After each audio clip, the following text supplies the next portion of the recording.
আকাশের ডানা মেলা প্রতিটি উড়োজাহাজ বহন করে শত শত মানুষের স্বপ্ন, আশা আর গন্তব্যে পৌঁছানোর তারা। কিন্তু কখনো কখনো সেই আকাশেই লেখা হয়ে যায় কিছু মর্মান্তিক ইতিহাস। আজ আমরা ফিরে দেখব এয়ার ইন্ডিয়ার ইতিহাসের পাতা থেকে কয়েকটি হৃদয় বিদারক দুর্ঘটনার কথা, যা শুধু ভারতকেই নয়, নাড়া দিয়েছিল গোটা বিশ্বকে। আমরা এমন কিছু ঘটনার গভীরে যাব, জানব কি ঘটেছিল সেই অভিশপ্ত দিনগুলোতে। এয়ার ইন্ডিয়া ফ্লাইট 18-2 সালটা 1985, জুন মাসের 23 তারিখ। এয়ার ইন্ডিয়ার বোয়িং 747 কনিষ্ক উড়াল দিয়েছিল কানাডার মন্ট্রিল থেকে। গন্তব্য ছিল লন্ডন হয়ে দিল্লি।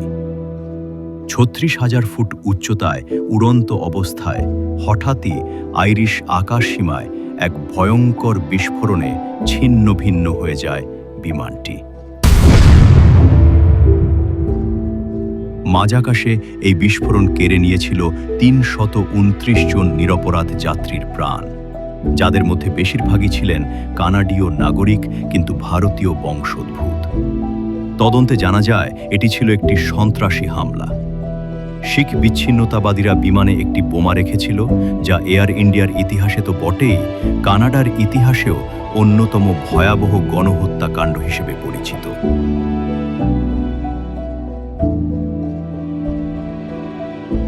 এই হামলার সাথে একই দিনে জাপানের নারিতা বিমানবন্দরে টোকিওগামী অন্য একটি এয়ার ইন্ডিয়ার ফ্লাইটে বোমা বিস্ফোরণের চেষ্টার সংযোগ পাওয়া যায়। সমুদ্রের অতলে সম্রাট অশোক, এয়ার ইন্ডিয়া ফ্লাইট 85-5। নতুন বছরের প্রথম দিন 1978-এর 1 তারিখ। মুম্বাইয়ের সান্তাক্রুজ বিমানবন্দর থেকে উড়াল দেওয়ার মাত্র কয়েক মুহূর্ত পরেই আরব সাগরের অতল গভীরে হারিয়ে যায় এয়ার ইন্ডিয়ার বোয়িং 747 সম্রাট অশোক। বিমানটি দুবাই যাচ্ছিল।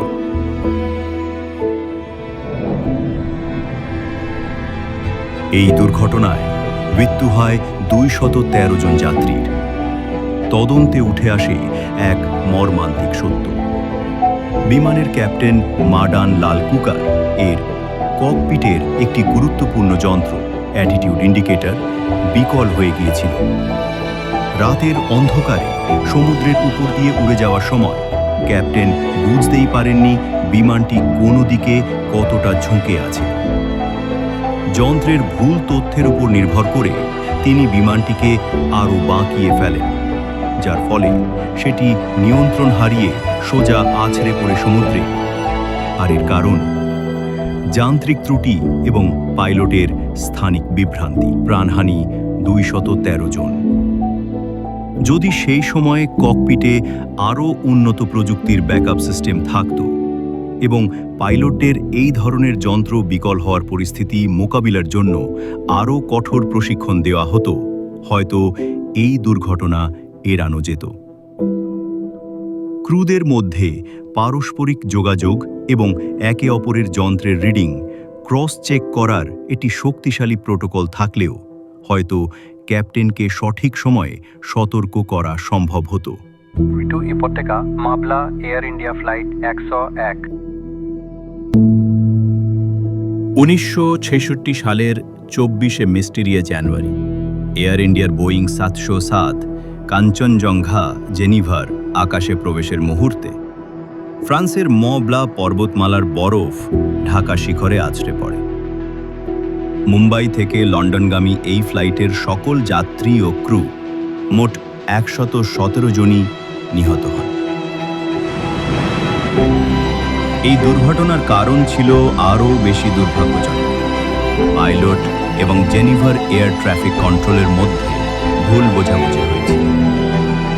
পাইলট ভেবেছিলেন তিনি মঁ-ব্লা পার করে ফেলেছেন এবং বিমানটিকে নামাতে শুরু করেন, কিন্তু আসলে তিনি তখনও পর্বতমালার উপরেই ছিলেন এবং সরাসরি বরফ শীতল মৃত্যুর দিকে এগিয়ে যান।